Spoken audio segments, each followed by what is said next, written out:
ధాన్యం కొనుగోళ్లలో రాష్ట్ర ప్రభుత్వంపై అర్బన్ ఎమ్మెల్యే ధన్పాల్ సూర్యనారాయణ గుప్తా విమర్శలు చేశారు. ధాన్యం కొనుగోలు ప్రక్రియ పూర్తిగా విఫలమైందని యాదాద్రిలో అన్నారు. ఇప్పటి వరకు 50% కొనుగోలు కూడా పూర్తి కాలేదని పేర్కొన్నారు.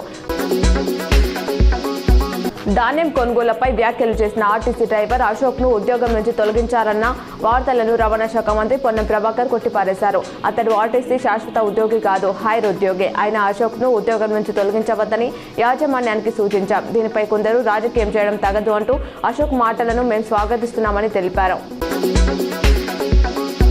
నిత్యం ఏసీపీ రైడ్స్ జరుగుతున్న అక్రమార్కుల్లో ఏమాత్రం భయం లేదు. ఇవాళ హైదరాబాద్ శివార్ షామీర్పేటలో ఎంఆర్ఓ సుచరిత రెడ్ హ్యాండెడ్ గా పట్టుబడ్డారు.